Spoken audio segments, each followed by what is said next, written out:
Invité de VYP aujourd'hui, Arnaud Herman. Bonjour. Bonjour. Bienvenue en plateau. Vous êtes grand reporter pour l'équipe en charge plus particulièrement du football. Votre nouvel ouvrage vient de sortir et je le montre tout de suite. Comme ça, on le verra et on verra de quoi il s'agit. Dans l'histoire du Camp des Loges, aux éditions Braquage Sport. Camp des Loges, situé à Saint-Germain-en-Laye, lieu d'entraînement du PSG, mais pas seulement. C'est ce que nous allons voir tout à l'heure. Nous allons parcourir ce livre. Déjà, tout d'abord, un mot sur votre carrière. Vous avez 45 ans, vous êtes grand reporter au service donc, des sports pour l'équipe. Vous occupez du football, pardon, mais vous l'avez été aussi aux Parisiens. Vous avez une passion, c'est le PSG déjà. Pourquoi le PSG ? Une passion, en tous les cas, c'est un sujet que je traite depuis que j'ai commencé. Il faut être passionné un peu pour le suivre. Oui, pendant plus c'est un d'une dizaine club. d'années. Non, mais vous avez raison. C'est un club que j'ai supporté dans ma jeunesse. Voilà. J'étais abonné en Tribune Auteuil. Et donc j'ai fait des déplacements, j'ai fait beaucoup de matchs dans les années 90, dans les belles années Canal+. Et donc c'est un club, j'ai envie de dire un peu comme tout à chacun, comme tout jeune qui aime le foot, il se rapproche, ou en tous les cas il se tourne vers son club de région, ou son club qui est le plus proche de chez lui. Il y a un côté un peu esprit de clocher. Et moi, étant des Yvelines, de Maison Lafitte à l'origine et maintenant à côté de Versailles, c'était le Paris Saint-Germain qui était en plus, quand j'étais à Maison Lafitte, Saint-Germain, Maison Lafitte, c'est 5 minutes, 5-10 minutes. Donc j'allais aux entraînements, j'allais au Camp des Loges et c'est comme ça que est née ma passion, ou en tous les cas mon attachement au Paris Saint-Germain. Et vous avez signé des ouvrages sur Mbappé, sur Ibrahimovic également, sur l'ère Qatar aussi. Oui. Vous avez parlé de la belle époque de Canal+. C'est un peu moins la belle époque aujourd'hui pour le PSG ? C'est une très belle époque pour le PSG, mais c'est totalement un autre monde. C'est un petit peu déshumanisé. On a basculé dans un autre registre. Vous êtes dans un club qui a 600 ou 700 salariés, même peut-être un peu plus, qui a 600 millions de budget, voire plus, qui est vraiment rentré dans une autre dimension, dans une autre galaxie, qui a pour ambition d'être une des 10 plus grandes franchises de sport au monde, pas simplement de football, de sport au monde. Donc ça veut dire être capable de concurrencer, ou en tous les cas être dans le même panier que les Los Angeles Lakers, que les Dallas Cowboys en football américain. Donc c'est vraiment une marque qui a des partenariats avec Jordan, par exemple. C'est une marque qui est totalement mondiale. On a basculé dans totalement autre chose. Et pour les journalistes, c'est vrai que c'est pas aussi simple, ou en tous les cas, c'est pas du tout le même métier ou la même approche qu'il y a 10-15 ans. Oui, le rapport a changé avec le club, avec les sportifs, avec les fans aussi. Je regardais un peu les différents articles qui pouvaient exister autour de vous, notamment, et quelquefois c'est un peu compliqué avec les fans. Oui, moi j'ai beaucoup écrit sur les supporters, et notamment sur les ultras. J'ai beaucoup écrit sur leurs dérives, parce que, évidemment, ils font beaucoup de belles choses, notamment ils animent les tribunes et ils sont une composante du club, mais je pense que chacun doit rester à sa place, et ils ont tendance, à mon sens, je ne dis pas que j'ai raison et je ne cherche pas à convaincre les gens, mais je pense qu'ils vont au-delà de ce qu'ils doivent apporter au club, sous prétexte d'être un peu les garants de l'histoire du club, ce qui est une vérité, ce sont les garants, mais s'il n'y a pas d'actionnaires, s'il n'y a pas ce qui se passe aujourd'hui, il n'y a pas de club non plus, il ne faut pas non plus se mentir. Donc je pense qu'il y a eu des dérives, c'est quand même un club de football, le Paris Saint-Germain, où des supporters du même club se sont entretués, il ne faut pas l'oublier, même si c'est une autre époque aussi. Donc moi j'ai beaucoup écrit sur eux, je les ai critiqués, donc ils m'en veulent, je pense à juste titre, de leur point de vue. Allez, parlons du Camp des Loges, plus spécifiquement, c'est l'objet de cet ouvrage. Avant d'en faire un livre, vous l'avez fréquenté quand vous étiez plus jeune, vous l'avez dit. Je l'ai fréquenté en tant que supporter ou en tant qu'amateur de football. Et puis après, je l'ai fréquenté comme journaliste beaucoup, puisque je vous dis, j'ai commencé à suivre le PSG en 2002-2003. Et vous avez découvert de nouvelles choses en faisant cet ouvrage ? Il y a beaucoup de choses que vous saviez c'est un endroit qui m'était familier, parce que j'y ai passé beaucoup de temps, notamment il y a quelques années, quand il était davantage ouvert aux journalistes, qu'on pouvait venir voir les entraînements. Je passais plusieurs heures par jour là-bas. Mais j'ai découvert beaucoup de choses, parce que c'est un endroit finalement qui m'était familier, mais que je ne connaissais pas très bien, notamment son histoire ancienne, et puis tout ce que ça représente dans l'histoire du Paris Saint-Germain, évidemment, mais aussi du sport français et du sport en général. Oui, parce que ce n'est pas uniquement le Paris Saint-Germain, le Camp des Loges. Et ça, dans l'esprit du grand public, c'est pas forcément assimilé. Quand on parle du Camp des Loges, c'était la volonté d'Arnaud Péricard, qui a fait la préface et qui est à l'origine du livre, le maire de Saint-Germain-en-Laye, tout à fait, qui voulait un livre dans le cadre des 50 ans du Paris Saint-Germain, c'était un peu le prétexte, mais un livre un peu témoin, un beau livre, un livre qui marque un peu aussi le passage du club quelques années avant son départ à Poissy, puisque le Paris Saint-Germain va déménager, et l'objectif c'était de montrer que le Camp des Loges, qui est le cœur sportif de la ville de Saint-Germain, c'était pas que le PSG. Même si, comme vous l'avez très bien dit, dans l'esprit des gens, quand on dit Camp des Loges, on pense PSG. Mais le Camp des Loges, à l'origine, c'est un camp militaire et c'est la zone sportive de Saint-Germain-en-Laye. Quel autre sport on y retrouve alors ? On y retrouve l'athlétisme, le rugby, le hockey sur gazon, puisque vous le savez, c'est un club très, très fort en hockey sur gazon, le club de Saint-Germain. Et puis après, vous avez le tennis, bien sûr, tous les sports qu'on retrouve dans une commune lambda. Là, c'est au Camp des Loges, au stade Georges Lefebvre. Plusieurs joueurs présentent leurs souvenirs aussi. Alors là, pour le coup, on est plutôt du registre du PSG. Dans votre ouvrage, oui. Kimpembe, Rabiot, Lama, Mota, Luis Fernandez aussi. Quel est le personnage le plus emblématique pour vous? Le Camp des Loges est indissociable de quelle figure? J'ai envie de vous dire Luis Fernandez, parce que Luis Fernandez, c'est le trait d'union dans le cadre du Paris Saint-Germain, c'est le trait d'union. Il a fait toutes les générations. Il a fait toutes les générations, il a été formé dans les années 70, il a démarré là, il a joué, joueur mythique du club dans les années 80, associé au premier trophée du Paris Saint-Germain, les 2 Coupes de France, 82-83, le premier titre. Et puis après entraîneur, dans les années 90, il gagne la Coupe des Coupes, 96, il revient comme entraîneur dans les années 2000 et il revient comme dirigeant dans la deuxième partie des années 2010. Donc oui, Luis Fernandez, c'est clairement le trait d'union, le joueur un peu emblématique du Paris Saint-Germain. Ouais.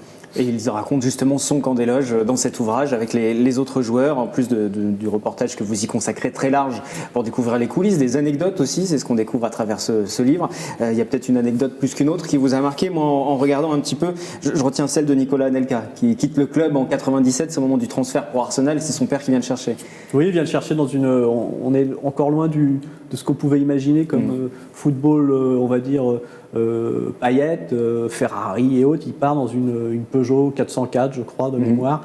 Voilà, son papa vient le chercher, il s'en va. Nicolas Anelka qui a fait une carrière exceptionnelle et qui est un enfant du Paris Saint-Germain. Donc oui, c'est des petites anecdotes comme ça, mais il y en a plein d'autres parce que le Paris Saint-Germain a cette qualité d'être capable de renouveler son actualité sans cesse, positivement ou négativement. Et dans les différentes anecdotes, laquelle vous a marqué le plus?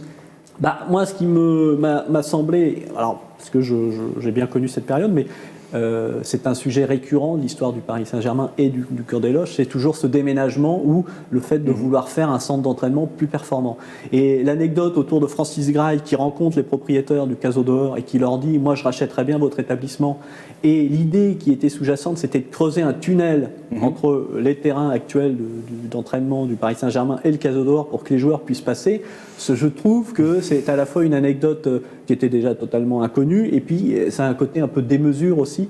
Voilà, et ça résume assez bien l'histoire du Paris Saint-Germain au Camp des Loges. Alors là, vous l'avez dit, c'est le maire de Saint-Germain-en-Laye, Arnaud Péricard, un petit peu qui vous a orienté sur ce livre et voulait marquer les 50 ans du site, l'histoire du PSG. Le PSG qui va quitter, les travaux ont débuté du côté de Poissy, ce camp d'entraînement. Pas complètement, les féminines vont rester. Il y aura des matchs, je pense, de jeunes aussi. C'est une page qui se tourne, néanmoins. C'est une page qui se tourne, une page très importante de l'histoire du club, parce que le Camp des Loges, dans l'histoire du Paris Saint-Germain, c'est le pilier du club avec le Parc des Princes, évidemment. Et c'est même peut-être encore un pilier un peu plus ancien, puisque le club a tout de suite, dès qu'il a été créé en 1970, s'est entraîné tout de suite à Saint-Germain, au Camp des Loges. Alors que le Parc des Princes était encore en travaux et donc les premiers matchs du Paris Saint-Germain n'ont pas eu lieu au Parc des Princes. Donc c'est en ça que c'est vraiment un lieu mythique. C'est un lieu mythique aussi pour le sport en général. Les Bleus de Michel Platini ont fait leur mise au vert là pendant quelques années.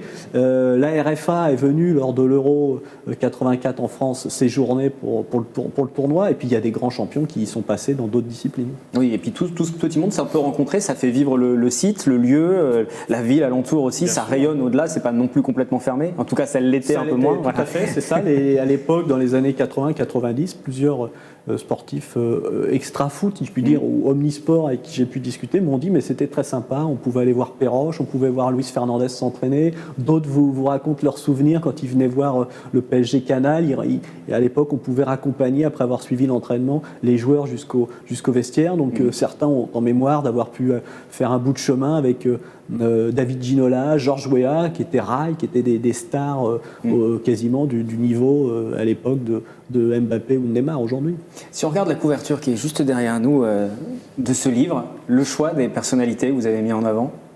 C'est l'éditeur, Romain Lejeune. C'est Neymar, malgré tout. C'est Neymar, on ne peut pas tous les mettre. Mbappé, on voit pas Neymar. On voit Mbappé, mais Mbappé champion du monde, français, de la région parisienne. Donc je pense que c'est un choix aussi un petit peu éditorial. Et puis Kimpembe, qui est un enfant du club, formé, champion du monde aussi, qui a pour le coup un véritable attachement au site. Voilà, et puis après, d'autres personnages mythiques en hockey, en rugby, les autres disciplines, bien sûr. Non, et puis c'est ce bleu et rouge du Paris Saint-Germain aussi qui est mis en avant.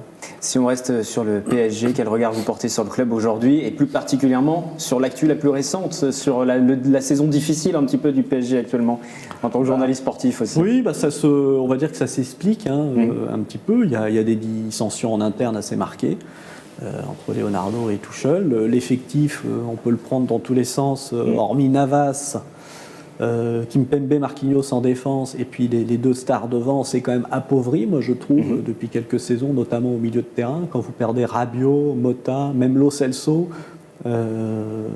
Matuidi, voilà, il est moins fort. Et puis il y a toute la problématique liée au Covid, à l'arrêt de la saison dernière. Les joueurs sont pas en grande forme physique, ça se ressent. Ils ont été obligés d'enchaîner. S'arrêter 4-5 mois dans une carrière de footballeur, ça n'arrive jamais, sauf si vous êtes blessé gravement. Et après, enchaîner quasiment 2 saisons ou une fin de saison avec une autre. Donc tout peut s'expliquer. La saison va être tronquée, quoi qu'il arrive. Et va être difficile, Ligue des Champions. C'est pas la peine d'y penser, à votre avis? On ne sait jamais. Dans Ligue 1, ça va le faire. Ça reste serré pour l'instant. Ça reste serré, ça le sera peut-être plus longtemps qu'on pouvait l'imaginer. Mais ça va le faire. Si le Paris Saint-Germain n'est pas champion avec Neymar et Mbappé dans son effectif, c'est un cataclysme. Il ne faut pas se mentir. En Ligue des Champions, ça sera difficile, mais on ne sait jamais. Il peut y avoir un retour de flamme dans la seconde partie de saison avec une amélioration de l'état physique de l'effectif.